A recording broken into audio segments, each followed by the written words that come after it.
G'day. And so I've been putting off doing this for ages because I'm like, well, my face isn't ready. I haven't done my makeup, excuse the noises, but I keep being told I need to just go ahead and do the video. So get ready with me, but also get ready to be welcome to my channel. So I am Ruth. I am dizzy, not drunk, down under.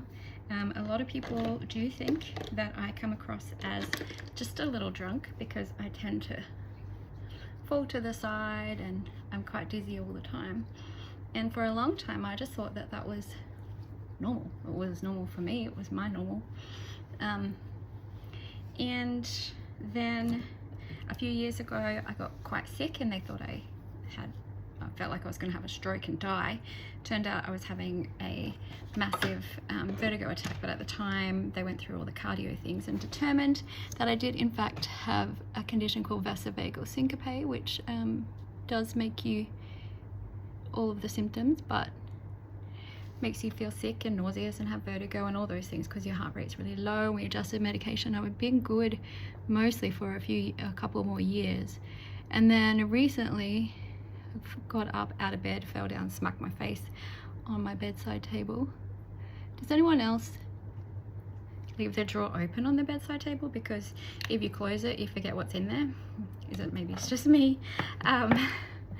So I had it open and it cracked me across here, and then a couple of days later I got auras and stuff at the gym, like pink haze and stuff, and then at work they watched me just go like stand up and just go white from here down, just turn white. And then I had a massive vertigo attack at work in the staff meeting in front of everyone.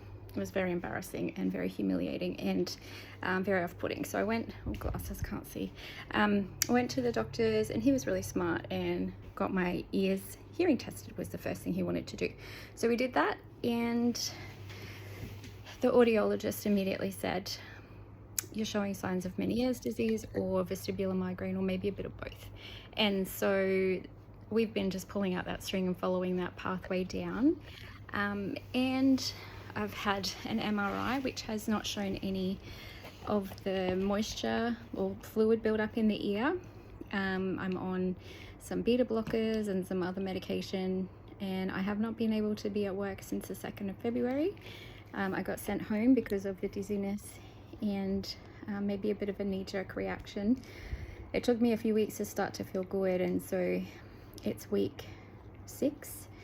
I've given my employer my letter to say, hey, I can come back, and these are the conditions that I can come back under, and they said they'd get back to me, and it's day 4 since I've sent it and I haven't heard anything, so I'm a little worried. But anyway, years ago when I first moved here up north, God told me I should build my YouTube channel. I did have one, then I stopped it, then I reopened it, then I stopped it, and so I'm rebuilding it now. And it's probably going to be really clunky and messy, but it's more for me to kind of note what's been happening as far as being dizzy and not drunk. I work with young people who are not backwards and coming forwards with what they think and say, and so when I'm a bit wobbly standing up, they're like, miss, are you drunk? You know, and what's in your water bottle? Lots of times ask me those sorts of questions when I go to stand up and I fall to the side, or I'm walking towards them and I'm trying really hard to go to the right, but I pull to the left. This is my worst hearing side, so I have got indications of lower frequency hearing loss in both ears and higher frequency hearing loss in both ears, but mostly my left ear is worse than my right ear, which does explain why I lean to the left when I'm walking and when I'm really struggling. So I've got a few different strategies in place. I use the Flare Karma earbuds. They have holes in them. I tried the loops. The loops just made my tinnitus so much louder, and I thought it was loud already. So along with the hearing loss and the dizziness and the vertigo, I have the tinnitus or tinnitus, however you want to say it. I've been told both ways are right, and that just is sometimes ear piercing. I've had times where my hearing goes completely, like I'll go completely deaf. I know I can't hear anything in the ear, right ear and left ear. It's happened to both. And then I get like this piercing alarm bell screaming, screeching sound, which is really off-putting because you're deaf, but you can hear this thing.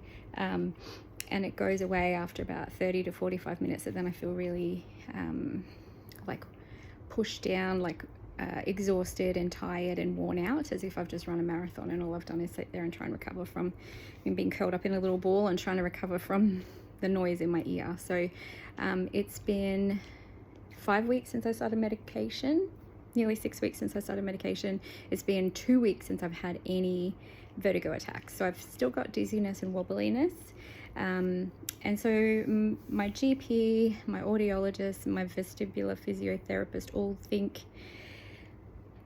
Meniere's disease or vestibular migraines or both. I didn't know any of those things existed.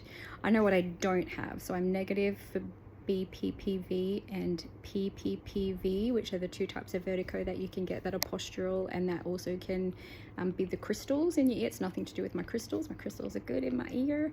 I don't have that. So I know what I don't have, and I don't have any tumors on my brain. So I've got no tumors, no aneurysms, no growth in the back of my ear canal or anything like that, and no physical deformities of bones or structure. So that's all good. Those are good things. So yeah, now we're just on this journey. I am waiting to hear back from a tester, a clinic here that does just vestibular testing. So I'm looking forward to that. I have to go off all my meds for 24 hours before, and they do all kinds of horrific things to you and you can't drive afterwards. So I'm not looking forward to that. But I am looking forward to it in that I have finally got an ear, nose and throat specialist appointment on the 15th of May. And I hope to have everything done before then. Being up north, it's hard to find specialists. It's hard to get in to see them. They're all overbooked and very busy and over needed but underfunded. So it's very tricky, but God's been good and I've been able to get appointments so far. So we're just waiting for one more appointment.